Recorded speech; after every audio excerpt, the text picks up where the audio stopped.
প্রগতি ছাত্র যুব সংসদের একযোগ পূর্তি উপলক্ষে হাজী আমির আলী স্মৃতি এই চিত্রাঙ্কন প্রতিযোগিতায় আজকের এই সম্মানিত অতিথিবৃন্দ, বিভিন্ন সংগঠন থেকে আগত নেতৃবৃন্দ, বিভিন্ন শিক্ষা প্রতিষ্ঠানের শিক্ষকবৃন্দ এবং প্রতিযোগীবৃন্দ সকলের প্রতি কৃতজ্ঞতা শুভেচ্ছা জানাচ্ছি।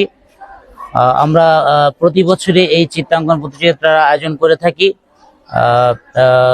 গত মাসেও হাজী আমির স্মৃতি বৃত্তি পরীক্ষার আয়োজন ছিল। যারাই আমাদের আয়োজনে সম্পৃক্ত থাকেন, আমাদেরকে সহযোগিতা করেন, আমরা তাদের প্রতি ধন্যবাদ ও কৃতজ্ঞতা জানাই।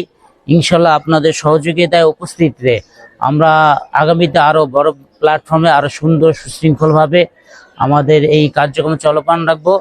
আর কুতুবপুরে যে ৮০ থেকে 85টি সামাজিক সংগঠন রয়েছে, তাদের প্রতি উদাত্ত আহ্বান থাকবে যে প্রতি বছর অন্তত 2-3টি সামাজিক প্রোগ্রাম রাখবেন। সমাজে যত বেশি ভালো কাজের চর্চা হবে, সমাজ তত বেশি সুশৃঙ্খল হবে। এজন্য ভালো কাজের চর্চা করতে হবে, প্রতিযোগিতা করতে হবে। এভাবে আমরা আমাদের কুতুবপুরকে একটি সুশৃঙ্খল প্ল্যাটফর্ম গড়ে তুলব। আমরা কৃতজ্ঞতা প্রকাশ করছি আমাদের এই কুতুবপুরের ইউনিয়ন নয়নের মণি, আমাদের সামাজিক সংগঠনের অভিভাবক আলহাজ মোহাম্মদ মৌলানা সেন্টু ভাইকে, ওনার পৃষ্ঠপোষকতায় এবং ওনার সার্বিক সহযোগিতায় আমরা এই সামাজিক কাজগুলো করে থাকি।